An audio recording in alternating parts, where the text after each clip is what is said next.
without further ado, I welcome to the floor Miss Dairo, like she liked to be called, Miss Dairo. I love to call her Blessing, but she prefers Miss Dairo. Miss Dairo, please, I've made you a host. Please take over. Thank you very much. We can all welcome her in the comment section. Welcome, Miss Dairo. Type in the comment section. Welcome, welcome. Miss Dairo, please, the floor is yours. Thank you so much.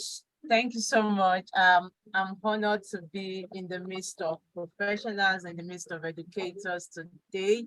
And I want to say a very big thank you for this, for giving me this opportunity to speak to educators today. I do not take it for granted. Okay, so quickly, because we are working with time, I'm going to be sharing my screen. I'm going to be sharing my screen right now.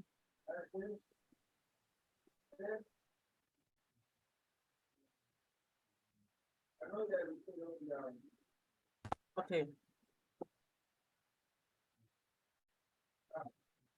So I want to believe we can all see my screen and I am audible. Yes, so you can all hear me. Yes, okay, please. Thank you so much. So today I will be talking on effective strategy for teaching safety and health topics to children. Okay. Now, it says safety and health are essential aspects of children's well-being, especially in the classroom setting.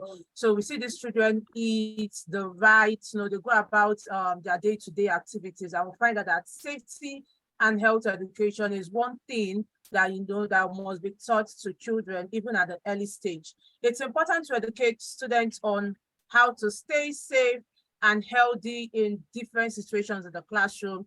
By teaching these topics in the classroom, students can develop the skills and knowledge to make informed decisions. So you're teaching them maybe when you're eating, this is what you should do, or when you're done with your snacks, this is the right thing to do, or when you come into the classroom, this is the proper thing to do. Now, before we go into the strategy, there is something I would want us all to take note of.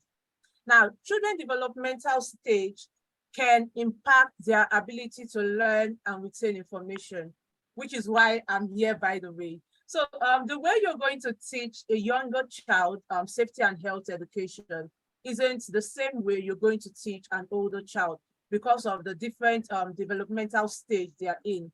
So it's important to take children's developmental stage into consideration when teaching safety and health topics. So even as I'll be discussing different strategies with us, I want us to consider the children you're teaching and also take note of the strategies that we feel would work best for them. For example, if you're teaching children within the age of 3 to 8, then they are still in their early childhood and hands-on activities work more for them. So if you're going to be teaching them about safety and health education, you would want to incorporate more of hands-on activities and minimize the notes and minimize maybe the use of words. Then for children within the age of 8 to 11, now those they are in the elementary school. Definitely they have they are familiar with certain words, so you can also make use of words, maybe notes, and still incorporate hands-on activity. Then those in the middle school, the older learners, those they can still understand more abstract concepts. So now we'll be going fully into the strategies. So you take note, and whatever question it is you have for me, just let me know at the end of the presentation. Thank you.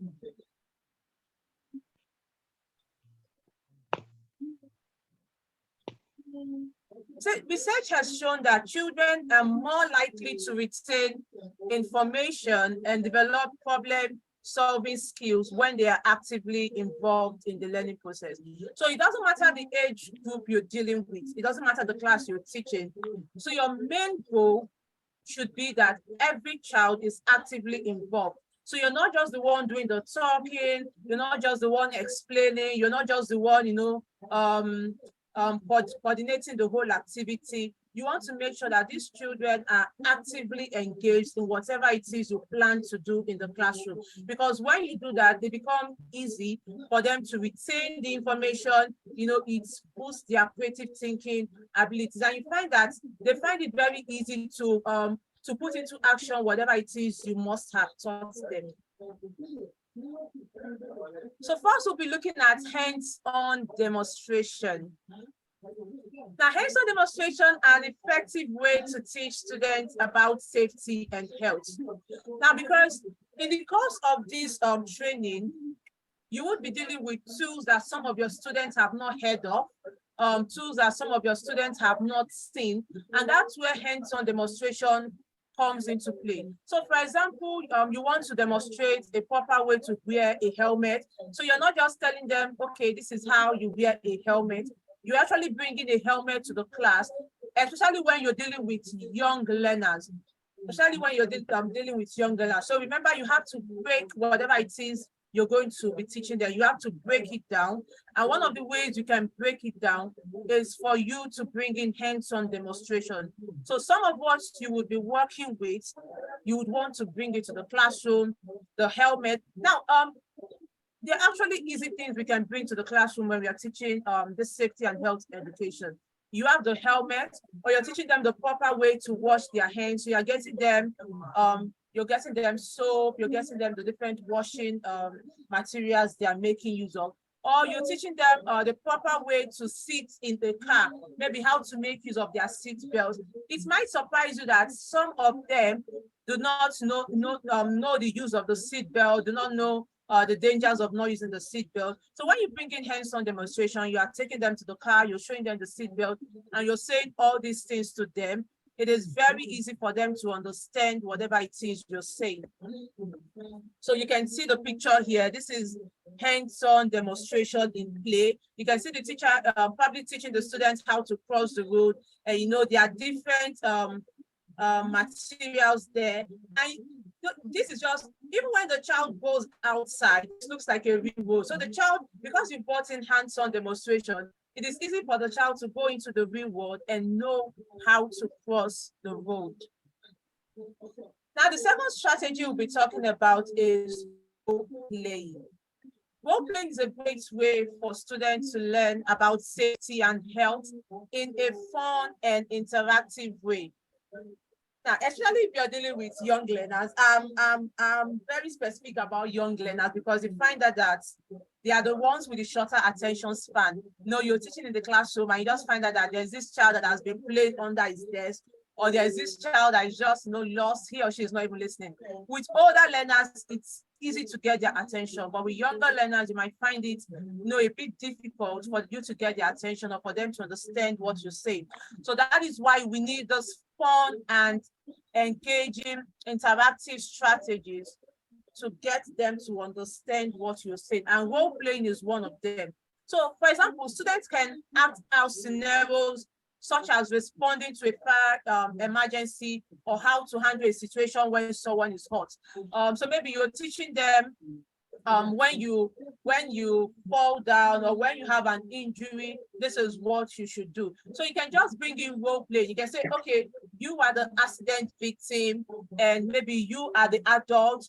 Okay, now I want you to act like you fell down. Now, what do? Do you just go back to your seat or do you go to the adult? So that is just what role play is about. It's just like, they're acting out the scenes. So acting out scenarios such as responding to a fire aid emergency, calling 112, or giving CPRs. If crossing the roads, avoiding strangers, so whatever it is you're teaching them, role playing is a great strategy that you want to bring into play. Now, when we talk about role play, some people might talk about the costumes.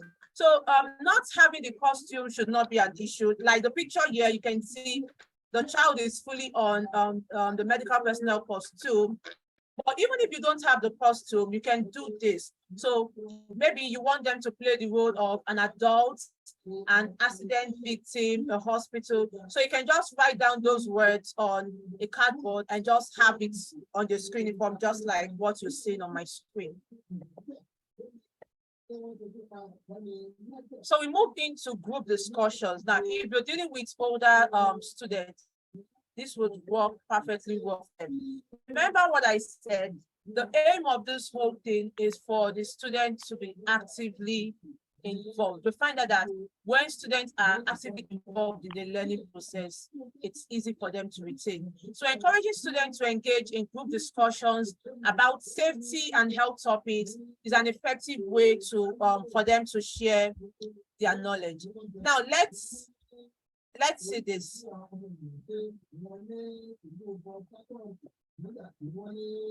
Now, if I don't know if you can see my hands. Can you see my hand? Or let me make use of my screen here.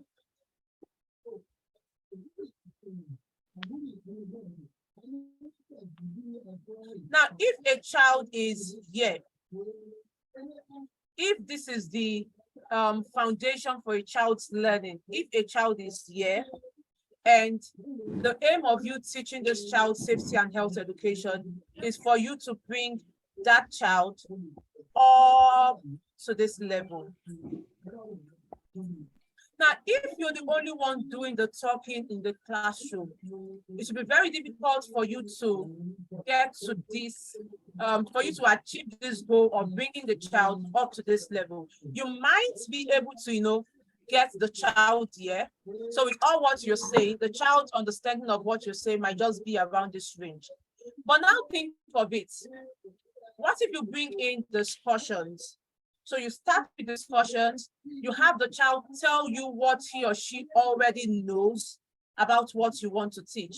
So the child, whatever topic it is you are talking about, you're asking the child, okay, you're throwing in questions. Oh, how many of you have seen an accident victim before? Or how many of you have experienced a fire accident before? I know the children are discussing. That child, based on discussion, would have been able to come up to this level.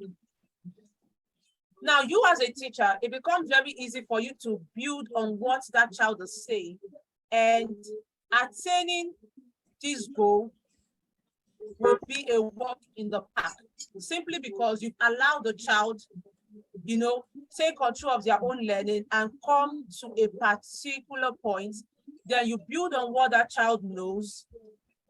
You build on what that child knows, and it becomes very easy for you to get the child, or for you to achieve the goals for the class. Now, we'll be looking at the topics we might want to use. So for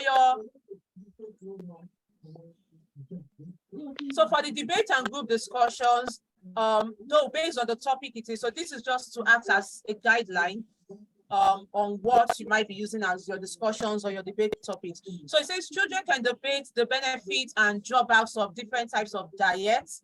Children can discuss the benefits of regular exercise and physical activity. Children can engage in debates and discussions about the dangers of substance abuse, such as drug and alcohol use. Children can discuss the importance of mental health, the causes of mental health, and the impact.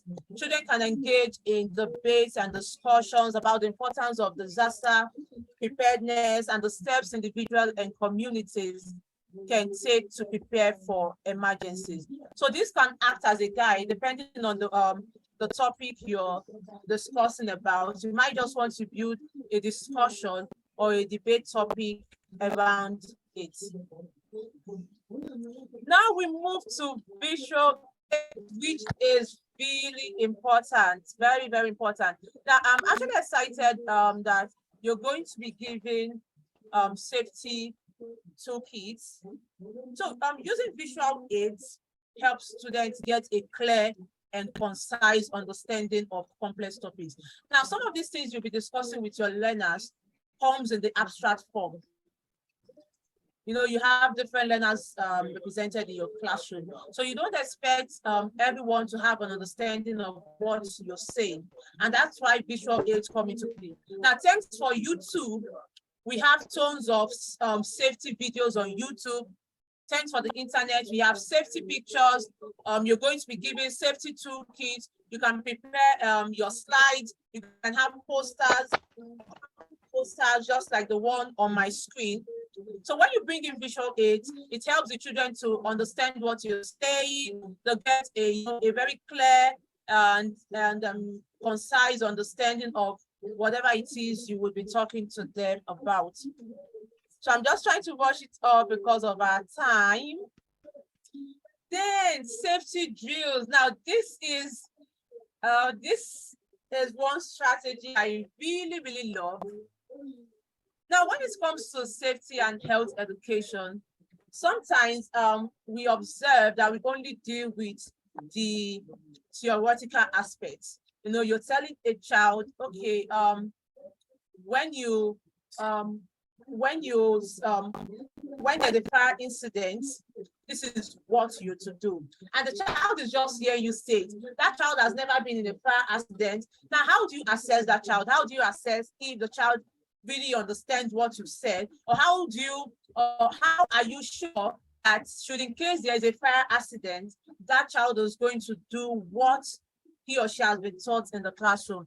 And that's where regular safety drills come in. So you can bring the children outside, and you can just work with your environment and maybe create a fire scenario. So it's not like you're dealing with physical fire. You just create a fire scenario and have the children show you. So now this is quite different from role play. This one, it's more physical. So now you act out, you bring about a fast scenario, and the children are to quickly go into action and show you what they are going to do should in case there's a fire accident. Or you have a car and you tell them, okay, now this car, you are involved in an accident or something of that sort. Now, what do you do? So the child is showing you what he or she would do if he or she if they find themselves in this situation. Now, this should come in after you must have taught that child. After you must have taught the child about what to do. That is when your safety drills. So your safety drills, we have the fire drills. It helps students understand what to do in case of emergencies. Teachers can use these drills to reinforce the importance of being prepared and acting quickly in case of an emergency. You can practice fire drills to teach children how to evacuate a building safely and quickly in case of a fire incident. Practicing earthquake drills to teach children how to take cover and protect themselves during an earthquake. You can see now all these pictures you are seeing here, all these pictures that you're seeing here, they are all safety drills. They're all safety drills. So it's not like really happening. They're just there. They're just events that were created to see if the children really have a clear understanding of what has been taught. Now we move on to real world examples. Like I said, you would have to, as much as possible, break down whatever it is you're teaching them to ensure that every child in your classroom understands what you say. This is a very vital topic. Safety and health education is something you would want every child to have knowledge on. So it is very important that no child in your classroom is left behind. And that's where real world example comes in.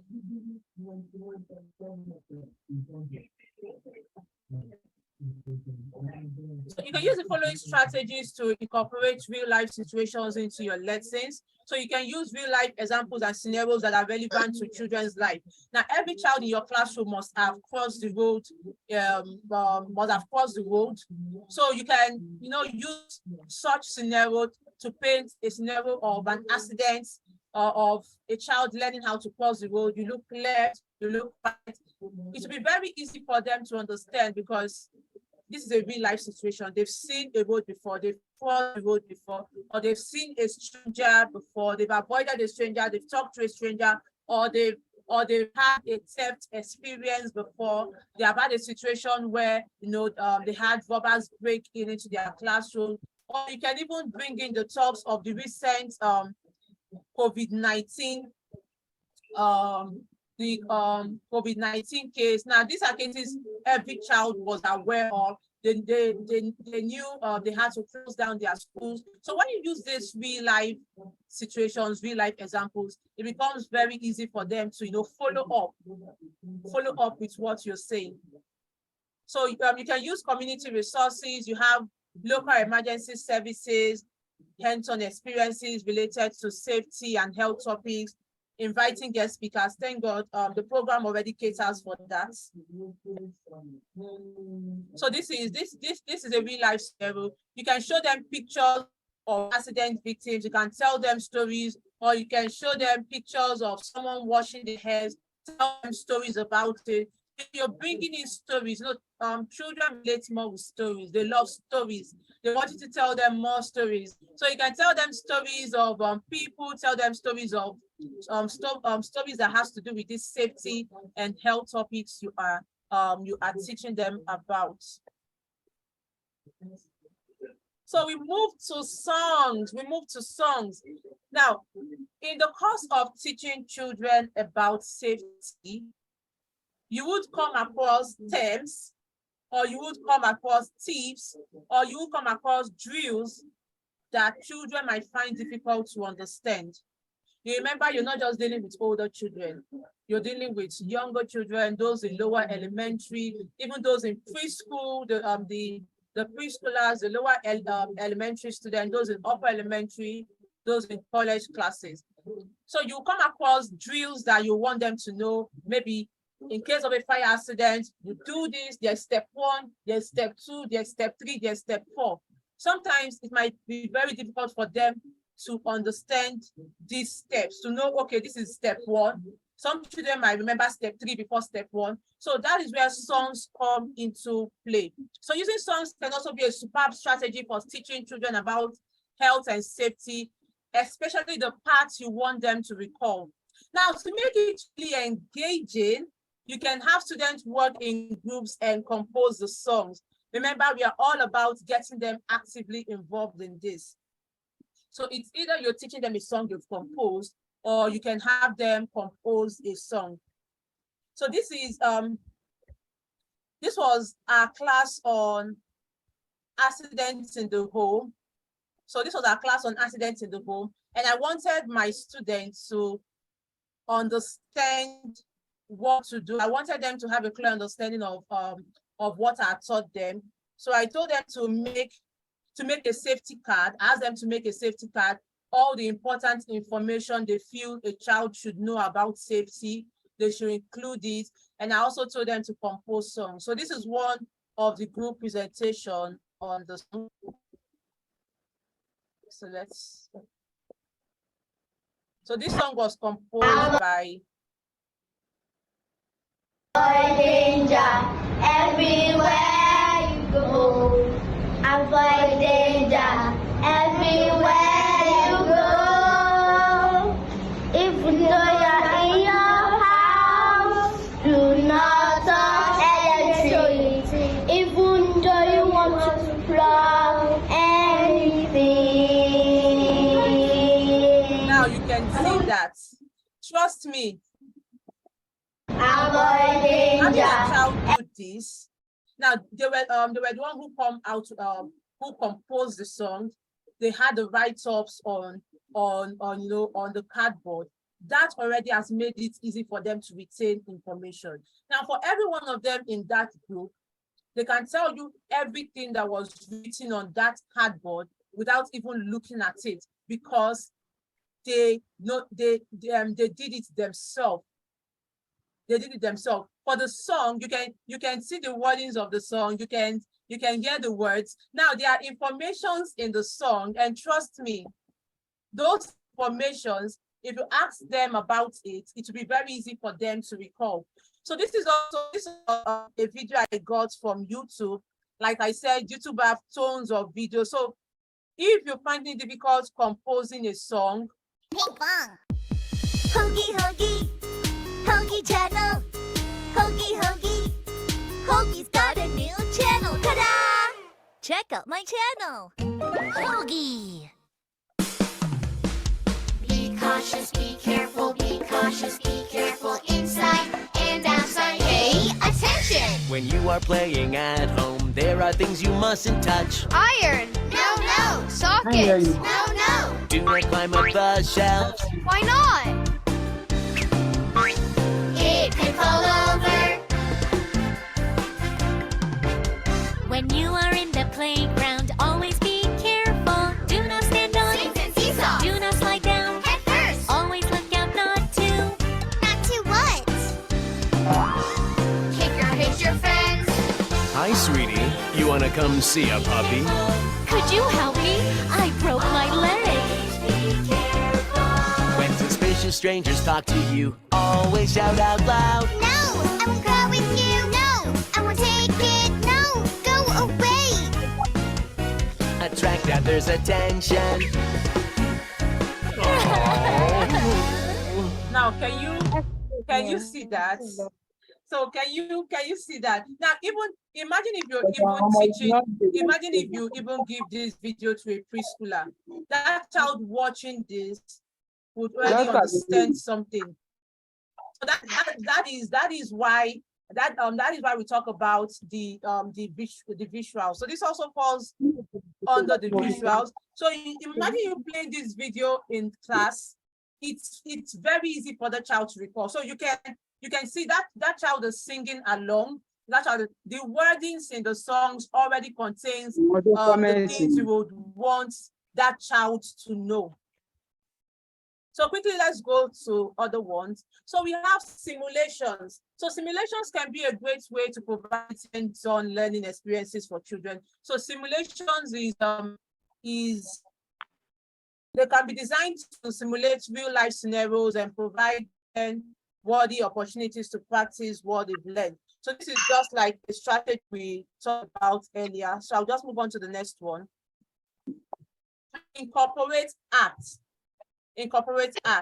So like I said, you're doing everything possible to make sure these children understand what you taught them. So probably you taught them about how to wash hands, or you taught them a particular health topic. You can ask them to do it. You can ask them to draw out what they've learned and color it. Or even if you search online, there are worksheets, there are safety and health drawings that your children can work with. Then you have games. So this is gamified learning. We are in the 21st century.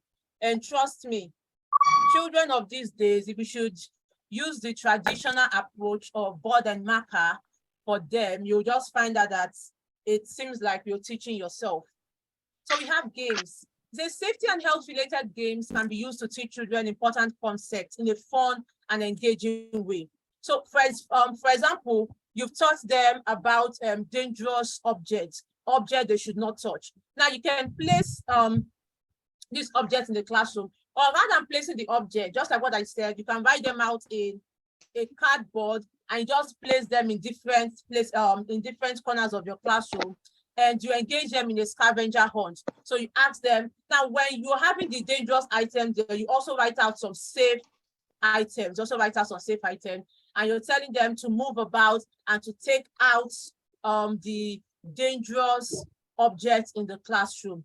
Then you have quizzes. So for their quizzes, you can make use of Kahoot games. You want to assess them. You can make use of puzzles. There are tons of online games that you can make use of to ensure that what you're teaching them, they understand. Projects. So this still falls under assessing them. Projects are longer-term assignments that allows children to apply their knowledge and skills in a real-world setting. So remember I said, you're not just the one doing the teaching. You want to be sure that if these children, if this happens in a real-world setting, they know what to do. And that's where projects come into play. So you say examples of safety and health projects could include creating a safety plan for their home. You can ask them to create a safety plan for their home, or you can ask them to design a health and wellness campaign. Or for the older students, you can ask them to organize a safety and health club and to come up with activities. So it's not like you are doing this your own. So you can you can bring in the older students into this. So you don't have the whole workload on you. So you can bring in the older students into this. You can ask them to form a safety and health club, and maybe on the assembly ground, you can have them present to the younger learners on a particular health or safety topic. Now, by doing this, you find out that the older learners, they are getting deep, in-depth understanding of this safety, these health topics that you're teaching them. So you can see this is an example of a project. This is an example of a project. They created a safety card. So these are the last ones I'll be talking about. You have the field trips. So you can like to take them to the hospital, or you just take them to several places where they can see these drills in action. Take them to several places where they can see these drills in action. Then we have the recognition. So the recognition there comes in terms of awards. So you can do this on a weekly basis, because you don't just want these children to learn it. No, it's a different thing when you're learning, and it's a total ball game when you're applying what you've learned. So you want to ensure that these children are applying what they've learned in the classroom, and that's where recognition comes into play. So every Friday, you have to be observant on this, just like you also have been told that you will be assessed and you'll be given certificates and all that. So you can also bring your children into this. You can also let them know that, okay, we are going to be having recognitions. We are going to be recognizing students who have been who have followed all what has been taught, who has followed the health the health drills, who has followed the safety drills. Children are incorporated into their daily lifestyle. Now, when you reward children, you find that other learners in your classroom also want to get recognized. Other learners in your classroom also want to get celebrated, and you see that they are more deliberate. They are more deliberate about practicing this safety and health tips. Now, I'm going to use this to round up quickly. One aspect teachers might talk about has to do with time. Some teachers might say, I don't have time to bring in all these activities. I don't have time to do this. And that is where cross-curricular comes into play. Now, when we say cross-curricular means you're bringing in maybe two or more similar topics, and you're merging them into one. Now, safety and health education is a topic, or is a subject in this case, that can be merged into your mathematics. It can be merged into English. It can be merged into science. It can be merged into social study. It can be merged into whatever topic you're teaching. So when you're giving your list of safety and health topics, so what you have to do is to bring out your scheme. So you bring out your scheme, and you're looking at topics that are related. So when you find a topic that is related, you merge them together, and you're just treating it once. So imagine if you're teaching, maybe you're an English teacher and you're teaching children, maybe the topic for that day has to do with communication skills, communication skills, and you're merging it with children should not, you're merging it with personal safety. You're talking to children about why they should not talk to a stranger, or the proper way to respond to questions. You're telling them personal answers they should keep to themselves, and things they can say to the public, and things they should not say to the public, the kind of tone they should use. Now you find out that you're teaching English, you're teaching them about communication skills, and still at the same time, you're also teaching them about personal safety. So that's where cross-curricular comes into play. So it helps you to eliminate the time barrier. So you just find out that you're able to still cover up the safety and health topics you've been given. And also it does not affect the fact that you're still able to teach your children whatever it is you're teaching them in your subject. By using these strategies, students will get a clear understanding of the topics and find it easy to follow up on the safety and health tips. So come to the end of my presentation. So thank you so much. Thank you for having me.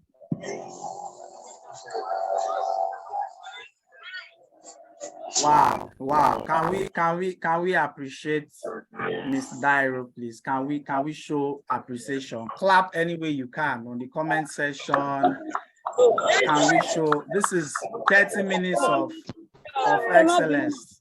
35 minutes of something you can actually get outside for free. Thank you very much, Ms. Dairo. This is Thank you actually, so much. we really appreciate you for gracing our occasion. Please, you can check her out on LinkedIn. Everybody, please mute yourselves. Please mute yourselves. Thank you. You can check her out on LinkedIn. She shares a whole lot. As a matter of fact, I get to notice her activity on LinkedIn, which is another area I'm going to bring in a professional to talk to us on how to market ourselves, on how to put ourselves out there as educators. As educators and teachers, one of the things that people know, I want to use myself as an educator now because I'm actually a teacher as well, even though I'm not a practicing per se. We don't tend to put ourselves out there. We use all social medias, but we don't utilize it. So let me leave that for another day. So do you have any question, any comments as we are about to round up? Please check the comment section and fill in the attendance form. Remember, the attendance form will be used to collate your activities on here, which will be used to give you a certificate. Please check the comment section. You will see a link posted by Abiodun Olakiton. Please fill in so please, we welcome questions, please. Quickly. We are running out of time. If you can't speak, please type it in the comment section. I will notice it and I will read it out in the next 1, 2, 3 minutes. If you have any question regarding what Ms. Dairo taught us, regarding the program itself, please, I want 1 or 2 persons to ask questions. I don't like hosting events and I don't see anybody asking questions.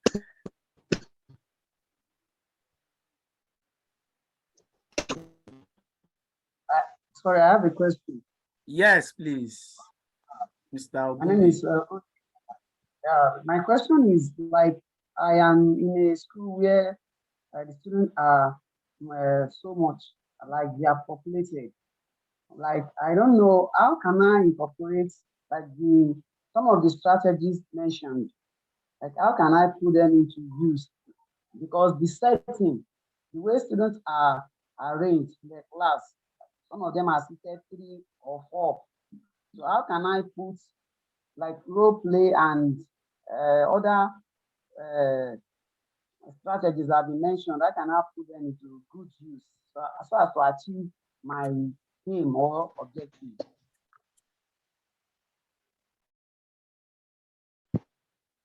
Okay, Ms. Dairo, I think that's for you. So for a class with that large population, another barrier that you might find is that you're teaching and the class is a bit rowdy. So that is where recognitions and working in groups will be very effective. So one thing you might have to do after just briefing them on what the safety and health topic is all about, you can group them. Now, definitely, you might love to bring in incentives into this. Just like participants here now have been told that if you follow up with all what they are doing here, you're going to get data. So now you have to group these children. You group them and you let them, you work with the groups, because definitely if you're working with all of them, you might find out that there are some of them that might not have it alone. So you work with group and you let them know that every Friday, the most outstanding group, this is what the most outstanding group is going to get. So by just doing that alone, you've gotten their attention in a way. So you'll find out that even that their group, they want to be coordinated because they want to be the one who would be recognized. And even in a public school setting, you'll find that most of these practicals, because those in private school, they are the ones who might have some of these restrictions. But if you're working in a public school setting, you actually have free hand to do a whole lot of things. So the role playing would actually would be something easy for you to do. You have the crowd, so you can even act out the accident victim. You have the crowd, you have this, you have that. So the only issue I see there is the issue of them actually listening to what you're saying. So once you're able to sort out having them in groups, you'll be able to sort out the incentive, you have them understand the aim. So you have them understand the aim of what you're teaching them. Because you find out that when we talk about safety and health education, you find that most times it's children in the government school setting who needs it. I remember the era of the COVID-19. I was at a school to teach them, and they had this bucket of water, and you have a child go there, dip his or her cup inside the water and drink, and you have another child go to that same bucket. I know they have their full hand entering inside the bucket, and they are all dipping inside. So you can start with those, you can start with something small that way. Oh, you don't dip your hands into the bucket this way. So you just find out that once you've just brought all these strategies together, so that was why I talked about considering the kind of class you're working in. So you brought this strategy. It's not something everything you just do in a day. So you brought all these strategies together. You start with one. By the time you start, surely day one, you might not get their full participation, but based on how they won, based on the results for day one, day two, day three, and before you know, it's improving, and you can bring on certain strategies that you felt would not have yielded results on the first day. So I don't know if I answered your question. Yes, thank you, ma'am. Okay, Okay, to add to that, I didn't want to let this cat out of the bag, but one of the benefits for ensuring that you complete the task, because at the end of every class, we'll give you a task for you to go and do in your school, which incorporates using this method to teach them that topic you learned for that week. So one of the things that we wanted to do, or we want to do for anybody that adequately implements it, is to come to your school. We will come to your school after the session, seeing that you've completed those tasks, you've done everything, and we see the performance of you and your children or your people in your school. We will come to your school. We will select 5 teachers that did well in Lagos and Ogun State for now, and we will come to your school.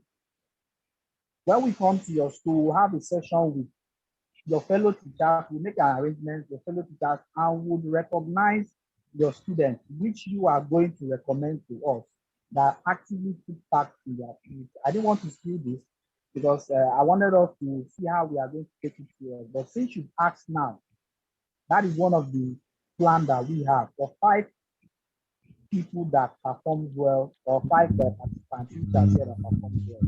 So yes, thank you very much for that. I don't know if you have any question, another person have any question. Hello. Yes, please go on.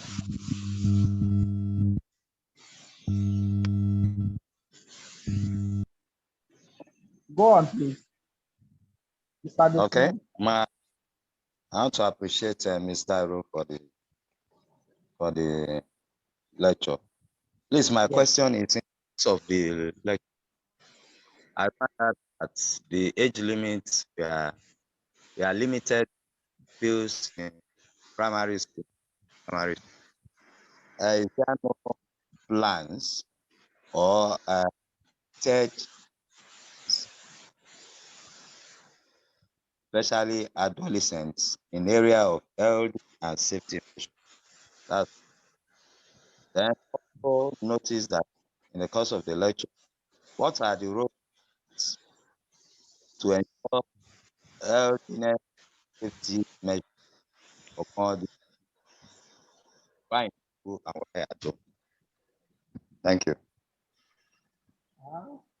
Okay, I think your line was breaking at some point, but if I get the first question correctly, you wanted to know the age range of the children you are going to teach health and safety. Am I correct? he explained what about those in colleges, adolescents? Okay, for now, most of us on this platform, most from the form you fill, registration form, you are either in kindergarten or primary or secondary. So within the age range till secondary, what we have on the student workbook is something, if you implement what Ms. Dairo taught us today, giving you the student handbook, which you are going to use with all the activities we've outlined there. It is something you can bring down to the level of the kindergarten or take up to the level of even the senior secondary school student. It depends on you, your creativity, your understanding of the environment. If you notice, Ms. Dairo made mention of many methods, many techniques. Some of them require you bringing in tools from outside. Some of them require you improvising. Some of them does not even require any tool at all. So when you understand your own environment, where you are teaching, you understand your limitations, you understand the things that are available to you, then you can actually apply one or two of these methods to teach those children. Remember, the aim of this Train to Teach program is to impact you teachers with health and safety knowledge and skills so that you can transfer it to your students.